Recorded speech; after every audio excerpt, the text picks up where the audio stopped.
Hi, வாழ்க வளமுடன். எல்லோரும் எப்படி இருக்கீங்க?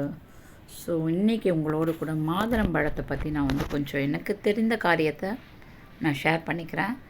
ஸோ மாதுளம்பழங்களை வந்து நம்ம நிறைய பேர் வந்து ஜூஸ் போட்டு பால் விட்டு சாப்பிட்ருக்கோம். ஆனால் இதனுடைய முழு மருத்துவ குணத்தை நம்ம வந்து எடுத்துக்கணுன்னா வந்து இதை வந்து விதைகளாக தான் நம்ம சாப்பிடணும். இந்த மாதிரி விதைகளாக சாப்பிடும்போது, விதையோடு கூட சாப்பிடும்போது அது வந்து வயிற்றில் இருக்கிற நிறைய வந்து புண்களுக்கும், விசேஷமாக வந்து கர்ப்பஸ்திரீகளுக்கு கர்ப்ப காலத்தில் ஏற்படுகிற ஹீமோக்ளோபினுக்கு மாதுளம்பழம் ரொம்ப நல்லது.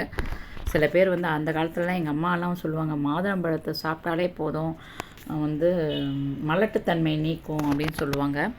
ஸோ இந்த மாதுளம்பழத்தை நான் என்ன பண்ணுவேன், கொஞ்சம் கட் பண்ணி அதனுடைய விதைகளோடு கூட அதை ஒரு டப்பாக்குள்ளே போட்டு கொஞ்ச நேரம் வந்து நான் ஃப்ரீசரில் வைப்பேன். ஏன் ஃப்ரீசரில் வைக்கிறேன்னா, அந்த மூடி போட்டு தான் வைப்பேன். மூடி போட்டு வச்சுட்டு ஒரு 1 ஹவர் 2 ஹவர் கழித்து அதை வெளியே எடுத்து வைக்கும்போது அதில் பார்த்தீங்கன்னா, இதை இப்போ காட்டுறேன் பாருங்கள். அதில் பார்த்தீங்கன்னா ஒரு நிறைய வந்து நீர் அதுக்குள்ளே வந்து இருக்கிற மாதிரி இருக்கும். அந்த ஜூஸ் வந்து இருக்கிற மாதிரி எனக்கு ஒரு ஃபீல் ஆகும்.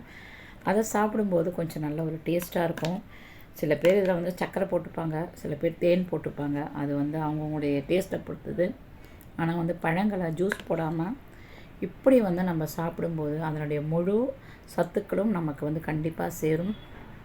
உண்மையிலே எனக்கெலாம் பார்த்திங்கன்னா வந்து ஆஃப்டர் மேரேஜ் 3 இயர்ஸ் குழந்தை இல்லாமல் இருந்தப்போ எங்கள் அம்மா வந்து என்னை நிறைய மாதுளம்பழம் தான் சாப்பிட சொன்னாங்க.